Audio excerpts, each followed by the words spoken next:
हम लोग यह जानने का प्रयास करेंगे कि क्या सचमुच कथा से मुक्ति हो सकती है, पहला।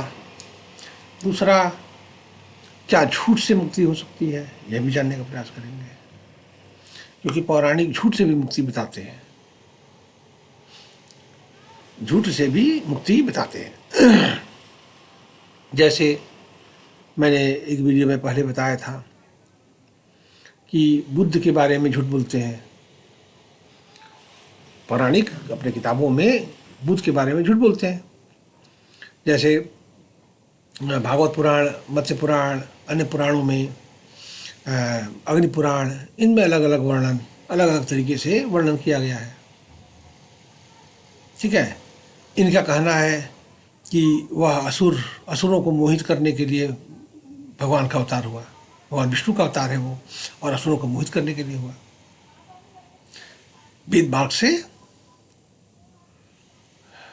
अलग ले जाने के लिए। क्यों भाई, भगवान का अवतार, ये तुम्हारा वेद मार्ग सर्वोत्तम है, तो भगवान जब आएंगे, मान लो भगवान आते भी हैं अवतार लेकर के, तो भगवान तो उसी वेद मार्ग को उपदेश करेंगे ना, वो अन्यथा उपदेश क्यों करेंगे भाई? सबको तो वेद मार्ग पर ले आना है, सब वेद मार्ग पर चलें, सबका कल्याण हो उससे, वो अन्यथा क्यों करेंगे?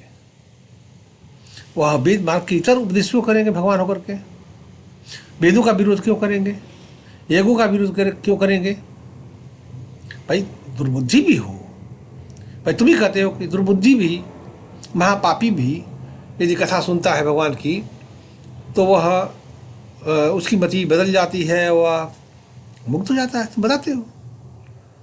तो क्यों नहीं वो आकर के आएंगे और वो सत्य मार्ग पर लोगों को चलाएंगे, उसका उपदेश करेंगे, वैदिक मार्ग का उपदेश करेंगे, वैदिक मार्ग का उपदेश करते हुए उनको वेद मार्ग पर ले आएंगे। ऐसा क्यों नहीं करेंगे? उनको गलत उपदेश क्यों करेंगे? क्या उनको दुश्मनी है भगवान को अन्य लोगों से?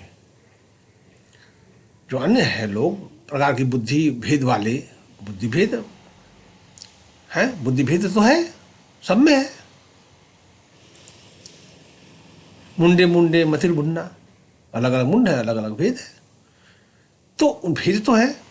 दर्शन है, जैसे खटसट दर्शन है, भेद है नहीं, भेद है सत्य को लेकर के, कि सत्य क्या है उसको लेकर के सबके अपने मत है, तुम्हारे अपने मत है, सबके अपने मत है ना। और वो दावा जो एक व्यक्ति कह रहा है कि मुझे ज्ञान है, दूसरा भी दावा वही कह रहा है, जैन भी वही कह रहा है कि मुझे ज्ञान है, क्यों? हमारे तीर्थंकर ने पूर्ण ज्ञान प्राप्त किया था। ठीक है। तो लेकिन तुम क्या लिखते हो? तुम झूठ लिखते हो। जैसे भागवत पुराण में क्या लिखा है? ततः कलौ संप्रवृत्ते समूहाय सुरद्विषाम बुद्धो नामना जनसुतः कीकटेषु भविष्यति। कीकट प्रदेश में, यदि बिहार मगध है वर्तमान, गया क्षेत्र, बिहार को ही कीकट देश कहा जाता था, तो वह कीकट देश है जहाँ वो बुद्ध नाम से पैदा होंगे, और जनसुत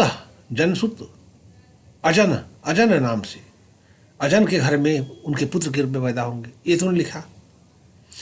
फिर तुमने अग्नि पुराण में लिखा कि शुद्धोधन के घर में जन्म लिए थे। ठीक है। फिर तुमने मत्स्य पुराण में लिखा कि वो जन्म लेंगे और उनके साथ वेद व्यास वैशंपायन भी जन्म लेंगे, उनके पुरोहित के रूप में, यानी क्षत्रिय के घर में जन्म लिया उन्होंने। ये तुम्हारे 3 मत हैं, एक ही व्यक्ति ने लिखा है, लेकिन तुम कह रहे हो कि वेद व्यास ने लिखा है। वेद व्यास के 3 अलग अलग झूठ हैं।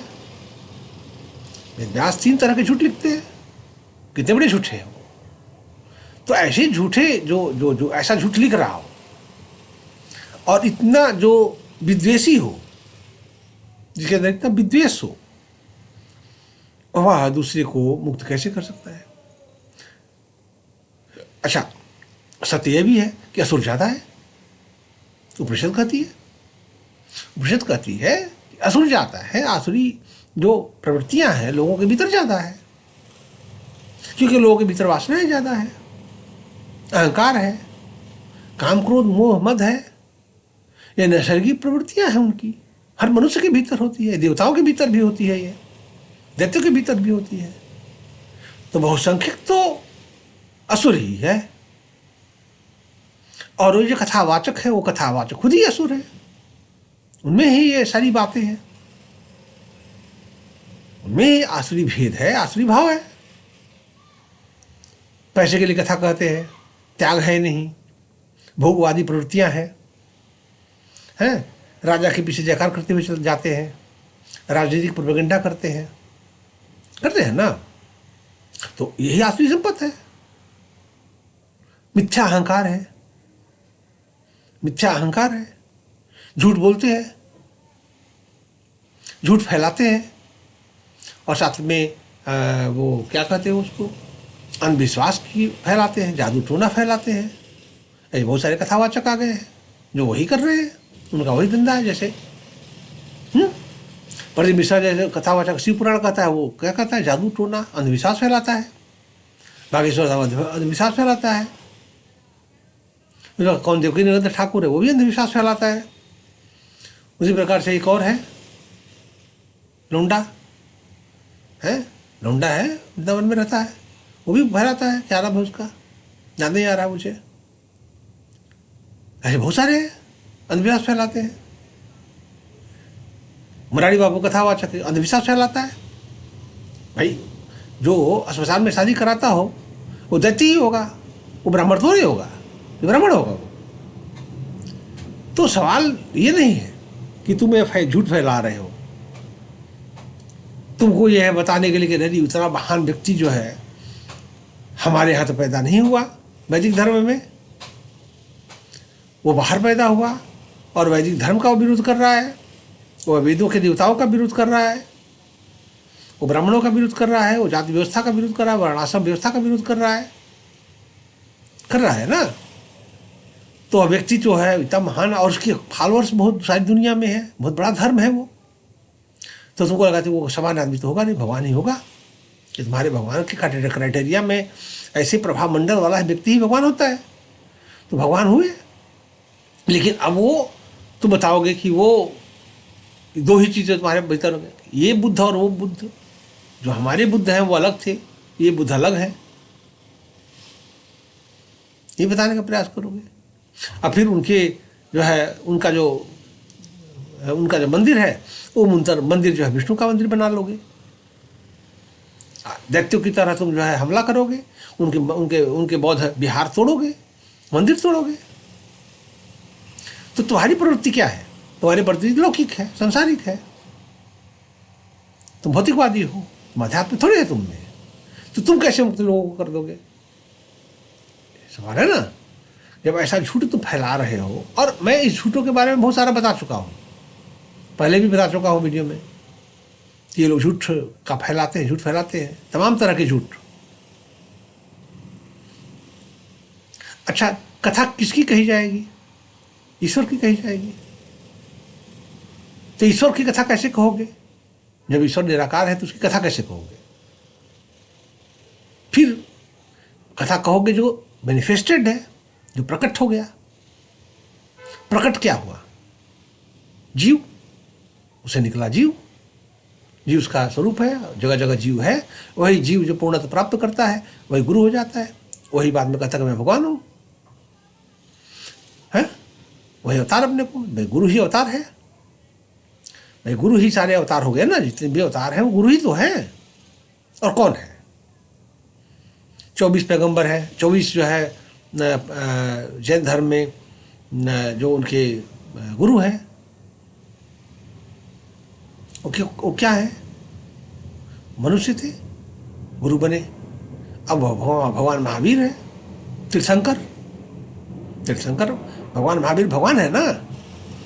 बुद्ध मनुष्य के रूप में जन्मे, बुद्ध भगवान है ना, गुरु है, गुरु से भगवान हो गए। कपिल मुनि गुरु थे, भगवान है ना। क्या है? भगवान है तो है। परशुराम मनुष्य के रूप में अवतरित हुए, भगवान ही तो है।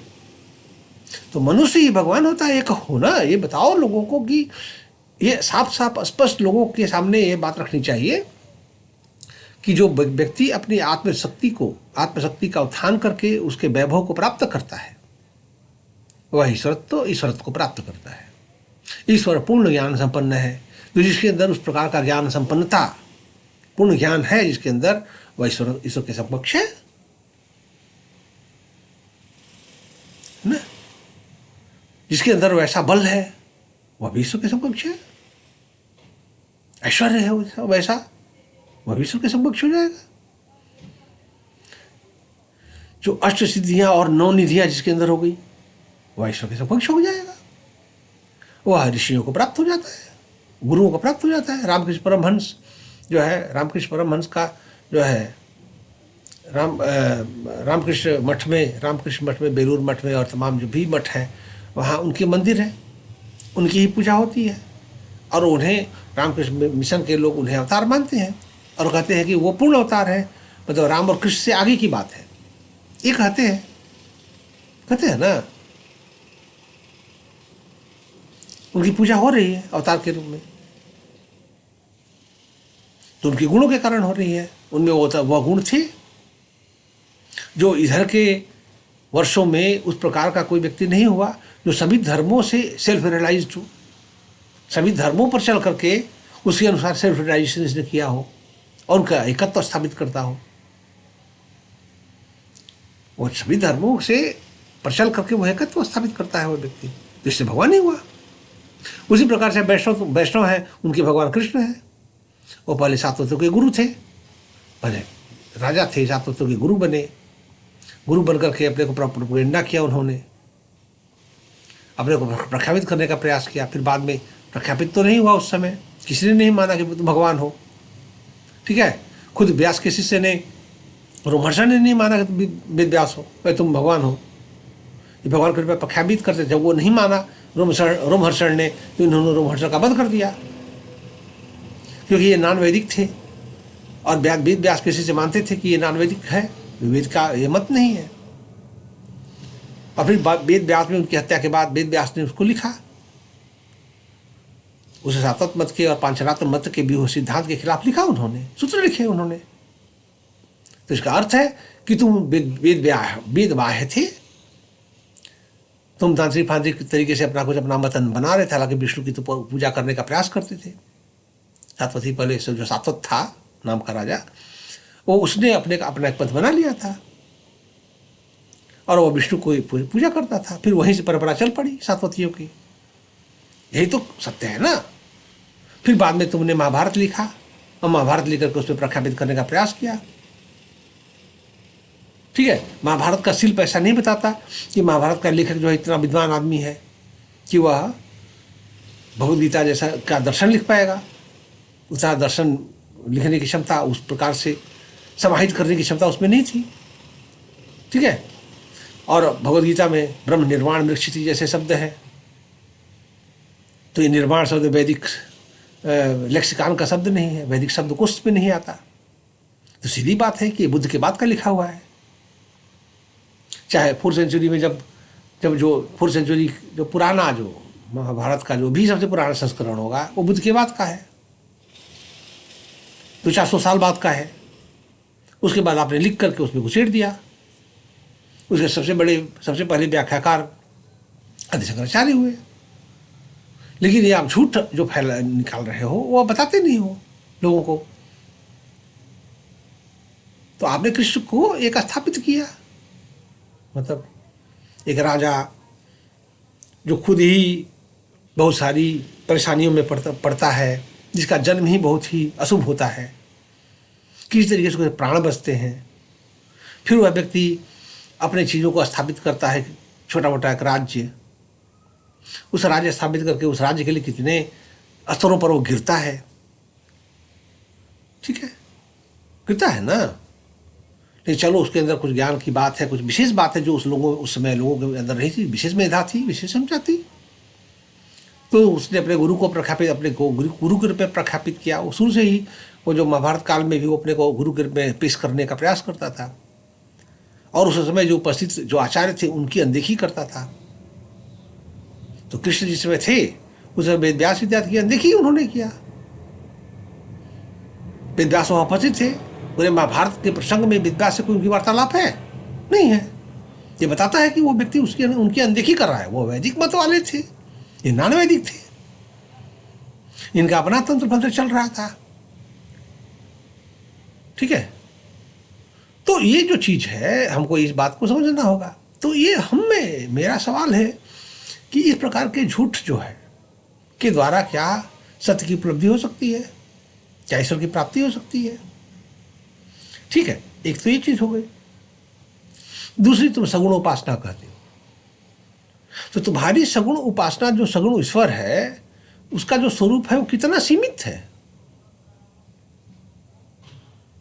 फिर तुम कहते हो कि वो जो सांसारिक जो गतिविधियां करता है वो तुम्हारा सगुण, सांसारिक जो सांसारिक गतिविधियां हैं उसके पैदा होता है, तो चल सब बाजत पैजनिया तुम्हारा, तो ये जो तुम्हारे जो लोकेशणा वाली चीज है, माया, सांसारिकता, पारिवारिकता, उसमें अपने को मन लगाओ, अपना बच्चा खिलाओ, बच्चा पैदा कराओ, हीरा का पेट फाड़ो, हीरा का पेट फाड़ो, बच्चा पैदा कराओ सिक्का डाल करके, यही सब प्रपंच करो, और इसी प्रपंच करने से तुमको मुक्ति प्राप्त होती है। इससे कौन सा भाव बनेगा? इससे सांसारिकता का भाव बनेगा। तो उस सांसारिकता के भाव से मुक्ति कैसे होगी, ये बताओ मुझे। इससे कोई मुक्ति का भाव तो बनेगा, त्याग का भाव तो बनेगा नहीं। भाई, एक बालक में मोह लगाओगे तो मोह बनेगा ना। फिर तुम वो कहते हो अपने बच्चे को भी तुम देखोगे उसी प्रकार से, मेरा बाबू राजा, मेरा कृष्ण, मेरे राजाधिराज, ऐसे बोलोगे। यह तुम्हारा अपना व्यक्तिगत मामला हो गया ना, ये तुम्हारा अपना व्यक्तिगत मोह है, सांसारिकता है, संसार की लोलुपता है, तुम्हारा अहंकार है। बेटा पुत्र जो है मनुष्य का अहंकार का ही विस्तार होता है, वो तुम्हारा ईगो है। वो तो हर मनुष्य जो है अपने पुत्र को जो है राजेश्वरी बनाना चाहता है। कौन नहीं बनाना चाहता? सब आदमी कृष्ण बनाना चाहेगा कि भाई ऐसा ही मेरा पुत्र हो जो सारा भोग भोगे, है 16,000 रानी रखे हमारा पुत्र, सारे भोग भोगते हुए। फिर भगवान कहाँ है? भगवान, भारत में भगवान का अर्थ ही होता है जो सभी भोग भोग करके और सारी चीज करके और ऊपर से मिथ्या बातें करे धर्म की। तो भारत में अवतार का अर्थ ही होता है। वैष्णव के अवतारों का तो ज्यादातर अर्थ यही है? वैष्णव के अवतारों का ज्यादातर अर्थ यही है, वो संसारिकता उनकी, और उस संसारिकता में रह करके वो अपना करें। फिर उसके बाद तुम दुनिया भर का फेक साहित्य तुम लिखोगे उसके इर्द गिर्द, रामायण आमायण लिखोगे। ठीक है, फेक साहित्य कहा जाता है इसको। किसी राजा के इर्द गिर्द उसका डिवाइनेशन, उसका दैवीकरण करना। तो दैवीकरण करोगे, उसको कहोगे कि धर्म है भैया, तुम इसी पर चलो, तुम्हारा इसी से कल्याण होगा। श्रुतियां ऐसा नहीं कहती, श्रुतियां ऐसे किसी धर्म को नहीं मानती। ठीक है, श्रुतियां किसी, अब एक तो ये, दूसरा श्रुतियों में वहां कोई आदर्श नहीं है। क्या है? वहां कोई आदर्श नहीं है कि मुझे वैसा बनना है, ऐसा नहीं है। श्रुतियों का जो अर्थ है, श्रुतियां जो जिस आत्मज्ञान की बात करती है, वहां कोई फॉर्म नहीं है कि भैया ये इंडिविजुअलिटी, जो इंडिविजुअल है, इसका जो चरित्र है मैं वैसे बनना है, मुझे कृष्ण बनना है, मुझे राम बनना है, मुझे बुद्ध बनना है ना। बुद्ध ने भी ये कहा, अपदिगो भव, तुम अपना बनो यार, तुम्हें अपना बनना है, मेरे जैसा नहीं बनना है। मेरे जैसा बनकर तुम क्या बनो? कॉमेडी बनोगे, बहुरूपिया। जैसे जो वैष्णव ज्यादातर बहुरूपिया हैं, सांग रचाते हैं। जैसे मान लीजिए वैष्णव जो है सांग रचाते हैं, रासलीला इत्यादि करके, ये सांग रचाना हुआ। जैसे चैतन्य महाप्रभु क्या थे? सांग रचाने वाले थे, सांग रचाते थे। ये बहुत सारे जो पंथ वैष्णव में है, जो करप्ट, जो जिनमें करप्शन है, भ्रष्ट एक तरीके से मानसिक विकृतियों से उत्पन्न हुए हैं वो, तो वो क्या करते हैं? सांग रचाते हैं। और यहाँ जो उपनिषद कहती है वो कहती है बीइंग, बिकमिंग, बनो, मैनिफेस्ट करो अपने को। तुम्हारी जो आत्मशक्ति है, आत्मचेतना है, जो तुम्हारे भीतर जो ईश्वरत्व है, उसको मैनिफेस्ट करो। सबका अपना नैसर्गिक हो सकता है। राम एक हुआ, कृष्ण एक हुआ, बुद्ध दूसरा हुआ, महावीर तीसरा हुआ, कपिल चौथा हुए, रामकृष्ण कोई हुआ, जीसस कोई हुआ, तो राजेश शुक्ला भी कोई हो सकता है। वो अनोखा होगा। तुम्हारे पीछे क्यों चलेगा? वो तुम्हारी नकल क्यों मारेगा? तुम भी तो मर कर गए, तुम भी तो लिमिटेशन, तुम्हारे अंदर भी तो लिमिटेशन ही थी। ये जो शरीर में पैदा हुआ तो लिमिटेशन तो है ही। तुमको पुत्र पैदा कर रही तो पुत्र पैदा कर रहा हो तो भगवान शिव की पूजा करके तुमने पैदा किया ना। तुमने माना कि भगवान शिव जो है ब्रह्म है, तो ब्रह्म से प्राप्त किया तुमने। तुम्हारा 16 रानियों के भोग करने के कारण तुम्हारा वीर्य चूक गया था, सीमित हो गया था भोग करते करते। तो वीर्य में पुत्र उत्पन्न करने की क्षमता नहीं थी। भगवान की उपासना करके किसी तरीके से पुत्र प्राप्त किया आपने। तो ये सब बातें हैं, ये व्यक्ति को लिमिटेड ही बनाती है ना। लेकिन एक गुरु है, कम से कम वो जो आत्मज्ञान की प्राप्ति करने के बाद उसका लिमिटेशन का दायरा टूट जाता है। वह निसीम जो है, ईश्वर की जो सीमाएं हैं, ईश्वर का जो व्यापकता है, ईश्वर का जो विस्तार है, सबके प्रति जो उसकी समदृष्टि है, सबका अंगीकार जो है वो करता है। उसके अंदर वो गुण है। जैसे रामकृष्ण परमहंस ने सबका अंगीकार किया। उनके लिए हे कोई भी नहीं था। न तो जीसस हे थे, न तो बुद्ध हे थे, न तो महावीर हे थे, न तो मोहम्मद साहब हे थे। क्यों? क्योंकि उन्होंने सबको करके देखा और पाया कि सब तो एक ही जैसा है भाई। सब उसी ईश्वर को प्राप्त करने का मार्ग है। सबके अपने लिमिटेशन है। ठीक है, एक तो यह चीज हो गई ना महत्वपूर्ण चीज। तो ये एक बात है जिसको हमें समझना चाहिए। तो अब जैसे मैंने कहा कि बहुत सारे झूठ ये लोग फैलाते हैं, बहुत सारे झूठ ये लोग फैलाते हैं पुराणों के द्वारा। पुराणों में बहुत सारे इन्होंने झूठ फैलाए हैं और झूठे डिस्कोर्स इन्होंने बनाए हैं। कहानियों में अपने डिस्कोर्स घुसेड़ा है इन्होंने और कहते हैं कि वही जो घृणापूर्ण जो डिस्कोर्स है, विमर्श है, उसी विमर्श से तुम्हारी मुक्ति होगी। ठीक है। अच्छा, मैंने ये भी बताया आपको कि मनुष्य सृष्टि दो प्रकार की नहीं है, सृष्टि एक ही प्रकार की है। ये तुम्हारा मत है कि सृष्टि दो प्रकार की है, ऐसा नहीं है। सृष्टि एक ही प्रकार की है। बस उसमें ये है कि कुछ सत्वगुणी प्रकृति के लोग हैं जो नैसर्गिक रूप से सत्वगुण उनके अंदर है उस प्रकृति में। कुछ नैसर्गिक रूप से नहीं है, लेकिन ऐसा नहीं है कि जो सत्वगुण जिसमें नहीं है वह घृणा के योग्य है। क्या तुम नीम से घृणा करते हो? अबे मुझे बताओ। नीम जो है बहुत कटु लगती है, प्रकृति का हिस्सा है। तो क्या तुलसी से प्रेम करते हो? ठीक है, तुलसी से तुम्हारी पूजा का विषय है तुलसी, उसमें सतगुणी प्रवृत्तियां हैं, थोड़ी सतगुणी बातें हैं, फ्रेग्रेंस उसका सतगुणी है।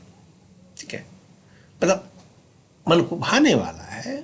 सतगुणी मतलब जो मन को भाए, मन को जो भाए, मन को प्रसन्न करे जो चीज, उसमें सत्वगुण माना गया है। जो चीज आपको मन में आपके उद्वेग बढ़ाए, काम बढ़ाए, काम भाव को बढ़ाए, उसमें रजोगुण माना गया है। तो जैसे गुलाब और तुलसी का यदि आप तुलना करेंगे तो गुलाब में रजोगुण ज़्यादा है, वह काम को दीप्त करता है, जबकि तुलसी नहीं करता। तुलसी में सत्व है ज़्यादा, तो काम को दीप्त नहीं करता, भाव को थोड़ा अच्छा करता है, वो दैवी भाव बनाता है। औषधि दोनों ही है, ये औषधि है और श्रृंगार है, वो श्रृंगार परक है ना। तो उसी प्रकार से मनुष्य में भी है। कोई शांत स्वभाव का, सन्यासी टाइप का, संत महात्मा टाइप का उसका चरित्र है, कोई नहीं है, कोई कामुक ज़्यादा है, जो कोई क्रियाशील ज़्यादा है, संसारिकता जिसके अंदर बहुत ज़्यादा है, ठीक है। वह कुछ न कुछ पाना चाहता है, उसकी दौड़ है चीज़ों के प्रति, वह संग्रह करना चाहता है, उसके रजोगुणी है। उसके कारण उसके अंदर थोड़ी निगेटिव बातें भी आ जाती हैं कि भाई संग्रह करते करते सबका अपहरण करके मैं ज़्यादा से ज़्यादा धनी करूँ। उसके अंदर वो अज्ञानता की वजह से है, क्योंकि उसके अंदर अज्ञानता है। चूँकि रजोगुण और तमोगुण में अज्ञानता ज़्यादा है, अज्ञानता का समावेश ज़्यादा है। ऐसा नहीं है कि सतगुण में अज्ञानता का समावेश नहीं है, सतगुण में भी है, लेकिन वो कम है, इसमें तो उसमें ज़्यादा है। छोड़ना तो तीनों ही अविद्या की उत्पत्ति है भाई। सत्वगुण भी अविद्या की ही उत्पत्ति है, रजोगुण भी अविद्या की ही उत्पत्ति है, तमोगुण भी अविद्या की ही उत्पत्ति है। तो इनका त्याग तीनों को ही करना है। इसलिए तो भगवद गीता में लिखा गया है ना, त्रैगुण विषया वेदा निस्त्रय गुणे भो अर्जुन। ये तीनों जो है तीन गुणों के विषय है, इसी से ईश्वर की संसिद्धि नहीं होगी। उसी प्रकार से सनत कुमार की टीचिंग है कि ये सब नाम ही है, जो वेद पुराण उपनिषद इतिहास, वेद पुराण इत्यादि और ये सब नाम ही है, लेकिन उपनिषद ब्रह्म विद्या है, महाभारत का नाम नहीं है। लेकिन चारों वेद, इतिहास, पुराण, षडांग, ये सब क्या है? ये माइक है, प्रपंच है, ये माया के अंतर्गत है। क्या है? ये माइक है, माया के अंतर्गत है। काश्मीरी शैव जो है, अभिनव गुप्त इत्यादि जो है, अभिनव गुप्त ने अपने ग्रंथों में लिखा है ये पौराणिकों के बारे में कि ये माइक प्रपंचवादी हैं। वैष्णव के बारे में विशेष रूप से उन्होंने लिखा कि ये प्रपंच है, ये प्रपंचवादी बहुत बड़े हैं, इनमें सत्य का कतरा भी नहीं रहता, इनमें सत्य का कतरा भी नहीं है। तो किसने लिखा है? अभिनव गुप्त ने लिखा है। कहा है? अभिनव गुप्त का यह मानना है। तो मैं कह रहा था ये कि इस प्रकार के जो पौराणिक आख्यान है, पौराणिक कथाएं हैं इनकी, उन कथाओं को मुक्ति का साधन ही बता रहे हैं, और उन कथाओं को ये बेच भी रहे हैं। क्या कर रहे हैं? उन कथाओं को बेच रहे हैं, और फिर उन कथाओं को बेच करके उन कथाओं के द्वारा ही ये अविद्या को फैला रहे हैं, अंधविश्वास फैला रहे हैं। वो अंधविश्वास उन्हीं कथाओं के इर्द गिर्द बिल्ट किया गया है। यदि वो कथाएं नहीं होती तो उन कथाओं के इर्द गिर्द ही उन्होंने वो सारे जो है प्रपंच उन्होंने बिल्ट किए हैं।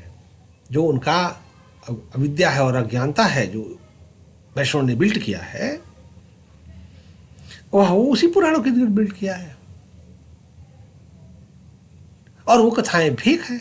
जैसे मान लीजिए कृष्ण का जो सारा जो भागवत पुराण में लिखा गया है जो लीला, और वो लीला को मुक्ति का साधन ये जो बताते हैं, वो खुद ही विद्या है,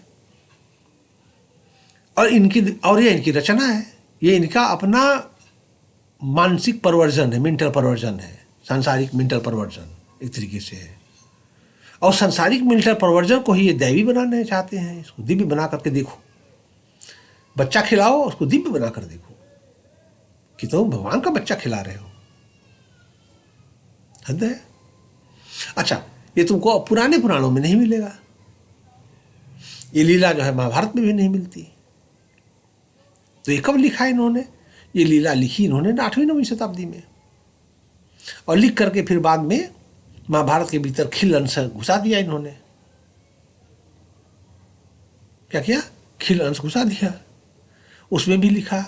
फिर ब्रह्म वैवर्त पुराण 14वीं-15वीं शताब्दी में लिख डाले, 14वीं-15वीं शताब्दी में, उसमें भी।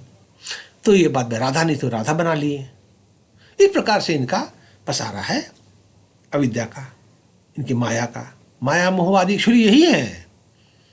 माया मोह के अवतार भगवान बुद्ध नहीं थे, वो तो माया के पर्दे को छीलने वाले थे। इनका जो माया था, प्रपंच चल रहा था, इस प्रपंच को भेदने वाले थे वो। उन्होंने अपने शार्प इंटेलिजेंस से इसको भेदा, और उनके बाद आए जो दार्शनिक थे, उन दार्शनिकों ने भेदा इनकी माया मोह को। माया मोहवादी तो ये थे, तो उल्टा नहीं है, ये उल्टी बात है। माया मोहवादी यही थे, और ये भी इन्हीं का माया मोह फिर बाद में चालू हो गया। पहले तो माया मोह इनका यागी कर्मकांडों से चलता रहा, जब वो माया मोह खत्म हुआ, यानी कर्मकांडों का माया मोह, और जनता का जब उससे मोहभंग हो गया और 1000 साल में बीते, तो जब ये दैत्य कंदराओं में भगाए गए और रहने लगे, तब इन दैत्यों ने के पास क्या आया, इन्होंने नया, इनको माया मोह इन्होंने खोज लिया। वो थी कथा।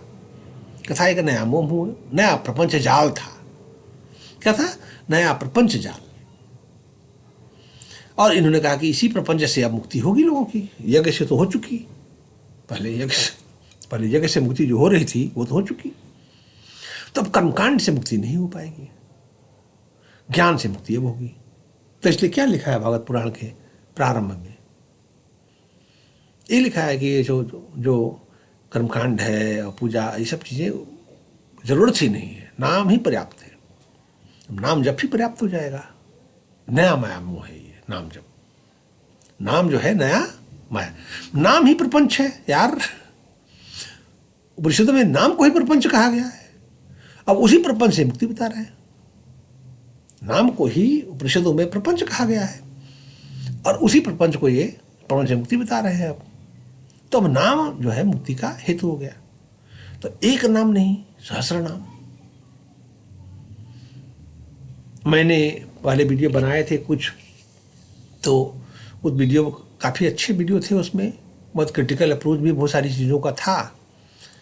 तो उसमें एक दो वीडियो ऐसे थे जो वीडियो में ठग जो है, ये जो कथावाचक ठग मुरारी बापू के बारे में थे। तो उसमें कहीं से मैंने कुछ क्लिप लगा दिया था और उसके बाद इसके जो है चित्रकूट धाम से आ गया मेरे पास स्ट्राइक आया, हमको पता भी नहीं चला। कब यूट्यूब ने वो सारा चैनल ही डिलीट कर दिया। उसमें लगभग 300 वीडियो थे मेरे। तो उन वीडियोस में बहुत सारे वीडियोस थे जो बहुत क्रिटिकल अप्रोच के साथ उस पर बात की गई थी। अब वो भी दोबारा हम कभी सच से सेशन चालू होगा तब वो एक एक करके उन चीज़ों को पर लौटेंगे फिर दोबारा जो डिलीट हो गए थे, चूँकि मुझे बोलना है उनको, उनके बारे में। तो लिख तो पा नहीं रहे हैं हम, तो उसके बारे में कैसे बोल ही दे। तो उसमें जो सत्य हमने कहे थे, जो बातें हमने कही थी, वो बहुत ही रिमार्केबल थी। और मुझे लगता है कि उस कारण भी लोगों की नज़र उस पर रही होगी, ये ठगों की। भाई ठगों का तो बहुत बड़ा प्रपंच है ना, इनका प्रपंच ही बिजनेस है और उसके खिलाफ वहाँ बातें की गई थी। ठीक है, तो इन लोगों ने शायद उसकी वजह से भी डिलीट कर दिया गया है। मेरा चैनल चला गया तो उसमें बहुत सारा मेरा बहुत नुकसान हुआ। कम से कम 3 महीने का तो काम था ही। 3 महीने का तो उसमें बहुत सारे वीडियो थे, रोज़ 2-3 वीडियो थे उसमें बनाए गए थे। 3 महीने का लगभग उसमें श्रम था, तो वो ख़त्म हो गया। मैं तो चाहता हूँ कि सारी पुराणों पर मैं बात करूँ। मैं पुराणों पर एक बार मैं बात करना चाहता हूँ कि एक्चुअली उसे क्या मुक्ति होगी। मैं अभी शिव पुराण के बारे में बात करूँगा, ठीक है, और या मैं पुराणों के बारे में भागवत पुराण के बारे में बात करूँगा कि मुक्ति का। जैसे भागवत पुराण के मैं धुंधुभी क्या नाम था उसका, जो प्रेत बन गया था, है धुंधुकारी, सॉरी धुंधुकारी। तो धुंधुकारी के बारे में हम बात करेंगे कि धुंधुकारी की प्रेत की जो मुक्ति है भागवत पुराण में, जो आम हिंदू जनता को डराया जाता है, उसका क्या मामला माजरा है, आइन का कौन सा माया जाल है, ये हम बताएंगे। आप ये रामायणियों का भी माया जाल बताएंगे हम ये करके। मैं देखो वाल्मीकि रामायण तो आपके सामने है, किताब पब्लिश्ड है, सारी दुनिया के सामने है। तो यदि उस वाल्मीकि रामायण में ये वर्णन है और सीता मनौती मांगती है, सीता मनौती मांगती है ना, एक महिला है, वो घर से बेदखल हो गई है और घने जंगल में जा रही है, तो मनौती मांगती है गीता जी से, गंगा जी से, ये गंगा मैया, यदि मैं सकुशल अयोध्या लौट आऊँगी तो आपको सुरा घट सहस्रेण सुरा घट सहस्रेण है मांस और दनीन च, ऐसे ही ना वर्णन है श्लोक कि लौटूंगी तो मांसोदन यानी मांस हाथ में पकाया हुआ मांस, वह भोग लगाऊंगी आपको, मदिरा का भी भोग लगाऊंगी। अर्थात ये है कि ये जो कम्युनिटी थी प्रारंभिक आर्यों की, वो मांस मदिरा का सेवन करते थे। ये कौन सी नई बात है? इस बात को वाल्मीकि रामायण में लिखा गया है। तो वाल्मीकि रामायण को यदि आप मान लो, आप 500 BC ही मान लो कि बुद्ध के समय में वाल्मीकि रामायण मौजूद थी। नहीं, कथा तो मौजूद नहीं थी, रही होगी, लेकिन वो शायद किताब मौजूद नहीं थी। किताब को तो 1st-2nd सेंचुरी BC में लोग मानते हैं, कालक्रम जो भी हो। लेकिन वो जिस समय की बात हो रही है, जिस समय की बात की जा रही है, उस समय जिन राजाओं के बारे में है अयोध्या के, वो एक छोटे राजा थे, बहुत बड़े राजा नहीं थे। ये वाल्मीकि रामायण से आपको पता चल जाता है कि कितने बड़े राजा थे। तब दशरथ का कितना बड़ा राज्य था। राम के गद्दी पे बैठने के बाद राम ने शत्रुघ्न को कहाँ भेजा? नरकासुर को मारने, यहाँ मथुरा। तो अयोध्या से मथुरा कितना दूर है? 500 किलोमीटर। 500 किलोमीटर के दायरे में भी अयोध्या का राज्य नहीं था, यहाँ दूसरा राजा राज्य कर रहा था। ऐसे पूरे भारत में था। तो अयोध्या एक छोटा सा साम्राज्य, छोटा सा एक स्टेट था, जो जिसका विस्तार वो करने का प्रयास हो रहा था। ठीक है, तो वो छोटे राजा प्रारंभिक थे। दशरथ कौन से कबीले के एक सरदार, अब मानकर चलो दशरथ को रहे होंगे। तो ये कबीले जो थे, ट्राइब्स थे, तो इन लोगों ने क्या किया होगा? अभी यही खाते थे, यज्ञ करते थे, पशु बलि देते थे। जो प्रिमिटिव बलि जो है, पशुओं की बलि दे रहा है, एक प्रिमिटिव उपासना पद्धति का हिस्सा था, जो यज्ञों का हिस्सा बन गया बाद में। ये तो एक्चुअली जनजातियों में भी होता है, बलि प्रिमिटिव है ये। तो इस प्रकार से आप देखिए, तो सीता ने मनौती मांगी, तो उसमें कोई बुरी बात नहीं है। आज भी लोग मनौती मांगते हैं, पहले भी मांगते थे। जो भी मनुष्य पैदा हुआ है वो अज्ञात से भयभीत रहता है। दया पता नहीं कल क्या हो, कोई त्रिकालदर्शी तो होता नहीं है। सृष्टि के रहस्यों को जानने का मनुष्य आता है तो प्रयास करता है। जो ज़्यादा अच्छे से जान लेता है ज्ञान विज्ञान को, वह ऋषि महर्षि है, वह वैज्ञानिक है। जो नहीं जानता है वह आम आदमी है, उसे पूजा का विषय नहीं है। पतंजलि जो सत्य को जानते हैं, जानने से पूजा का विषय नहीं हुआ, वैज्ञानिक है वो ये भी है। वो आपको ज्ञान दे रहे हैं, आप उनको सम्मान दीजिए, आप उनको सम्मान दीजिए। ज्ञान दे रहे हैं आपको,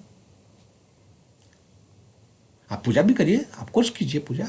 जो सम्मान, यदि आपको ज्ञान दे रहे हैं, कोई ऐसा ज्ञान दे रहे हैं जो दुर्लभ हो, जो आपको दुनिया का सम्राट बना दे, ऐसा यदि ज्ञान दे रहे हैं तो अवश्य ही पूजनीय है। लेकिन क्या आपके पास ऐसा कोई ज्ञान है जो आपको दुनिया का मास्टर बना दे? कोई ऐसा विज्ञान बताइए। ठीक है, योग एक विज्ञान है, वो दुनिया में किसी व्यक्ति को, यदि व्यक्ति उसको सिद्ध करे तो मास्टर बन सकता है। लेकिन पूरी जिंदगी शायद कोई न कर पाए, कोई एक आदमी कर पाए, लेकिन उससे देश की उन्नति तो नहीं होती। उस एक आदमी के, वो तो इंडिविजुअल स्तर पर हो जाएगा। यदि आप ईश्वर की उपासना करते हैं, ज्ञान अर्जित करते हैं, मंत्र सिद्धि करते हैं, तो आपका इंडिविजुअल उत्थान हो जाएगा। उससे समाज का उत्थान हो जाएगा, ऐसा नहीं है। हाँ, आप समाज को लोग बता सकते, मैंने 25 साल से इस मंत्र की साधना की है और मेरी इस मंत्र की साधना से इस प्रकार से मेरी उन्नति हुई है, मुझे ये प्राप्त हुआ है। 25 साल तुम भी करोगे तो तुम्हें प्राप्त हो जाएगा। तो ये संपूर्ण देश 25 साल साधना में लग जाएगा तो देश तो गया, समाज तो गया, विकास तो गया। और सभी में ये तो होता नहीं है। ये सभी इतने बड़े साधक हो, आम आदमी साधना कर पाए तो एक तो ये चीज हो गई। ईश्वर की उपासना, ईश्वर है, सबका ईश्वर में विश्वास है, सबका ईश्वर में अज्ञात रूप से विश्वास है कि कोई अदृश्य सत्ता जो है, जो सबको नियंत्रित करती है। उसके बिना यह संपूर्ण ब्रह्मांड चल नहीं सकता। यह आश्चर्य का विषय है क्या है? ये आश्चर्य का विषय है। और इसको देख करके लोग अवाक रह जाते हैं जब उसकी अनुभूति करते हैं, जब इसको चिंतन करते हैं, इसको जब सोचते हैं, तो अपने आप ही बुद्धि थम जाती है। भाई इतनी बड़ी गैलेक्सीज में हमारी गैलेक्सी जो है मिल्की वे गैलेक्सी, उसका जो लेंथ है वो 1,00,000 प्रकाश वर्ष है। बिलियंस ऑफ ईयर्स में भी कोई सबसे फास्टेस्ट वायुयान वहां नहीं पहुंच सकता। ट्रिलियंस ऑफ ईयर्स में भी 1,00,000 प्रकाश वर्ष है। ऐसी करोड़ों गैलेक्सीज है जिनकी लेंथ इससे भी कई गुना है। उसमें ट्रिलियंस ऑफ स्टार्स है, उसमें एक स्टार सूर्य होता है। ऐसे ट्रिलियंस ऑफ सूर्य है, trillions of trillions of trillions of सूर्य है। उसमें हमारी गैलेक्सी में एक ट्रिलियंस ऑफ सूर्य में एक हमारा सूर्य है। उस सूर्य के 9 ग्रह है। 9 ग्रह के उसी में एक उपग्रह है पृथ्वी। पृथ्वी का उपग्रह है सूर्य का, सूर्य का चक्कर काटता है, उसमें हम रहे। तो ऐसे अनेकों अनंत ब्रह्मांड हैं। उस अनंत ब्रह्मांड में अनंत पृथ्वियां हैं। जैसे जैसे ऋषि महर्षियों का उपनिषदों में भी है, लोक गमन, लोक है। यह अवधारणा थी, ये चिंतन थी कि लोक है, वहां लोग जाते हैं, वहां से लोग आते हैं। हो पहले ये कथा चिंतन का विषय है कि ऋषि महर्षि जाते थे और आते थे वरुण लोक से। तैत्तिरीय उपनिषद में ये है ना, भृगु गए वरुण से उपदेश प्राप्त करने, वरुण लोक, और उपदेश प्राप्त करके आए। नचिकेता यमलोक गया, यम से उपदेश प्राप्त करके आया। ऐसे वर्णन आख्यान आते हैं। देवताओं का पृथ्वी लोक पर विजिट करना, ऋषियों का देवलोक में जाना, भृगु का देवलोक में जाना, तो जाना आना ये कहीं ना कहीं प्राचीन समय से था। अब वो किसी ने देखा तो है नहीं, लेकिन ये वर्णन है। तो यही इमेजिनेशन बहुत बड़ी है इस ब्रह्मांड में, और यात्रा लंबी है, इसलिए यात्रा का वर्णन भी है। ये 2 मार्ग है, एक मार्ग से जाते हैं और पुनरावृत्ति होती है, दूसरा मार्ग से पुनरावृत्ति नहीं होती, वह ब्रह्मलोक में चले जाते हैं। ठीक है, तो ये कहीं ना कहीं इस रहस्य विद्या को जानने वाले लोग थे। जिन्होंने जाना वो ऋषि है, उस विज्ञान को जानने वाले हैं, लेकिन उस विज्ञान को सब तो नहीं जान सकते। अनंत जन्मांतरों में जैसे कहा गया है, अनंत जन्मांतरों में कोई एक मुझे जानने वाला होगा, सत्य को जानने वाला होगा। शास्त्रों में कोई एक तो प्रयास करता है जानने का। तो ये कितना कठिन विषय है कि शास्त्रों में हजारों हजारों करोड़ों करोड़ों लोग, हजारों लोगों में कोई एक सीरियसली योग प्राप्त करने का प्रयास करता है, उसमें कोई एक सीरियसली प्राप्त करता है। तो कठिन विषय तो है ही ना। ये अज्ञानता से तो हो नहीं सकता कि अज्ञानता से हो जाएगा। ये अज्ञानता का विषय ही नहीं है, ये तो साधना का विषय है, ज्ञान का विषय है। ज्ञान भी कोई एक दिन में तो प्राप्त होता नहीं। कोई वैज्ञानिक पूरी जिंदगी लगाता है, और जिंदगी लगाने के बाद तब उसे एक सूत्र मिलता है, E=mc², तो उसे एटम बम बनता है। पूरी जिंदगी की साधना है। तो साधना से कोई एक सत्य मिलता है। उस प्रकार से ईश्वर का सत्य जो बहुत बड़ी बात है। ठीक है, तो उपनिषदों ने इसका उपदेश किया कि जो ईश्वर है, जो चेतन तत्व है, जो संपूर्ण सृष्टि का नियामक है, वही यह आत्मा भी है। और आत्मा और उसमें कोई भेद नहीं है। बाकी जो प्रपंचवादी भेद मानते हैं कि तो अणुपरमाणु है, एक जीवात्मा अणुपरमाणु मतलब है। हर जीवात्मा अलग अलग है। ठीक है, हर जीवात्मा अलग अलग है, और अलग अलग होने से स्वरूप उसका एक ही है, लेकिन सब अलग अलग है। स्वरूप एक ही है, सब जीवात्मा ईश्वर का अंश है, तो स्वरूप तो एक ही हो गया, लेकिन सब जीवात्मा अलग अलग है जी, देह में होने की वजह से। जैसे कैप्सूल में दवा आप डाल दिए, तो छोटा कैप्सूल, बड़ा कैप्सूल, तो किसी में थोड़ा ज़्यादा एटम है, किसी में थोड़ा कम एटम है, अणुपरिमाण सीमित हो गया ना। जैसे परमाणु विचार मानता है, रमणाचार्य तो ही मानता है, तो आत्मा जो है अणुवादी है, अणु को मानता, अणु, इसलिए अणु अणु अणु के रूप में है, वह ब्रह्म नहीं है, ब्रह्म का एक अंश है, एक अणु है टूट के करके गिरा हुआ। और इसी प्रकार से 160 बिलियन लोग हैं, उसमें रावण थोड़े बड़े अणु थे, अणु परमाणु, इस प्रकार की उनकी अवधारणाएं थी अणु परमाणु। एटामिज्म है एक तरीके से, स्पिरिचुअल एटामिज्म था, ठीक है।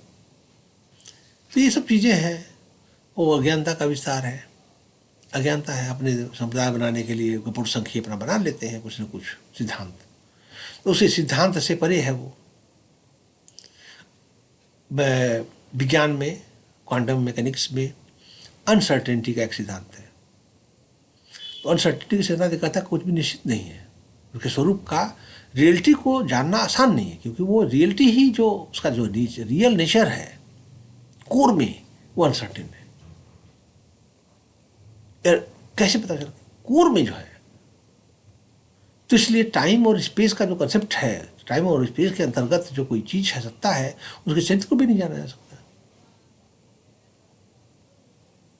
इलेक्ट्रॉन अपना स्वरूप को बदल देता है, मान वो चेतन तत्व है जबकि वो एटम है, एटम का तत्व है जबकि वो एटम में है, भौतिक चीज है, लेकिन वो अपने स्वरूप को बदल देता है।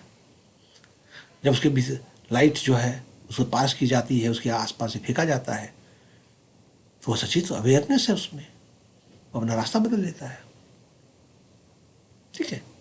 तो बहुत सारी चीजें हैं। तो अविद्या एक चीज होती है, ज्ञान एक चीज होती है, ईश्वर की उपलब्धि के लिए साधना एक चीज होती है। साधना करना बहुत बड़ी तपस्या है। साधना करते आप ईश्वर के स्वरूप को थोड़ा सा, उसकी शक्तियों को थोड़ा आप धारण कर सकते हो। शक्तियों को धारण करने की क्षमता, धारण करना, यह महत्वपूर्ण चीज है। ईश्वर की जो शक्तियां हैं, षडेश्वर है, उसको धारण करना। यदि आप धारण कर पाते हो, ऐसी साधना करते हो जिससे उसका कुछ प्रकाश आप में उतर जाए, उसकी शक्तियां कुछ आप में उतर जाए, धन्यभागी हो गए आप, इतना ही। इसलिए वो साधना सतत चलती रहती है, साधना कोई खत्म थोड़ी होती है। इस जन्म में साधना खत्म हुई यदि, तो अगले जन्म में चलेगी वो, अनंत जन्मांतरों तक चलती रहती है, क्योंकि ब्रह्म तत्व को जानना इतना आसान है नहीं। इसलिए पुराणों में श्री ब्रह्मादि जो है ध्यान किए हुए हो, किसका ध्यान कर रहे हैं भाई? पर ब्रह्म का ध्यान कर रहे हैं, ठीक है।